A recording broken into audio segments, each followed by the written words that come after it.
Det her er Finansministeriet. Okay. Herinde, der laver man finansloven. 4 bind, vejer godt 5 kilo, er knap 4.000 sider lang og har offentlige udgifter for i størrelsesorden 800 milliarder kroner. Der ligger selvfølgelig en del arbejde bag at lave sådan et tungt 4-bindsværk. I starten af året så tager vi fat i de forskellige ministerier og i regeringen og forklarer dem, hvor mange penge er der at gøre godt med på næste års budget. Og når finansloven er færdig, så kommer politikerne altid ud af den der mærkelige glasdør. Men de må da lave andre ting end det. Tak for Det gør de også. Selvom finansloven er Finansministeriets kerneprodukt, så foregår der mange forskellige ting i den røde bygning.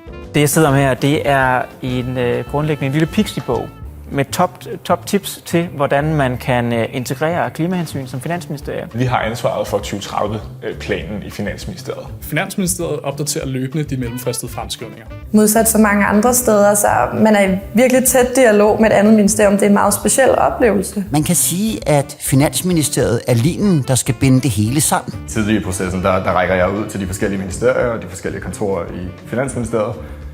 Og så fortæller jeg dem konkret, hvad vi forventer at skulle bruge på hvilken dato. Vi siger selv, at vi er midtbanespilleren, der spiller de andre gode. Altså, jeg synes, det er en del af Finansministeriets ånd, at selvom alle har travlt og alle har rigtig meget at lave, at der altid er tid til, at man hjælper hinanden. Hjælpsomhed, det er faktisk en af vores 4 værdier.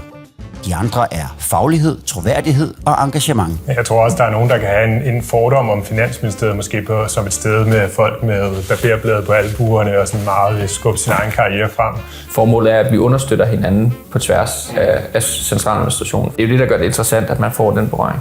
Jeg har været i Finansministeriet i 4 måneder, og på den tid har jeg fået relativt meget ansvar. I virkeligheden, det driver folk meget mere. Det er sådan en fælles tro på, at vi gør noget godt for samfundet. Vi hjælper til, at man træffer nogle fornuftige beslutninger, og vi hjælper regeringen og politikerne med at lave nogle smarte løsninger. Men altså, vi er jo Finansministeriet, så vi kan virkelig også godt lide nogle kolde facts. Så dem får du her. I Finansministeriets departement er vi ca. 250 ansatte, fordelt på 13 kontorer. Sidste år, der godkendte vores departementschef 2.902 sager i alt. Vi indgik en række politiske aftaler og afholdte 15 pressemøder.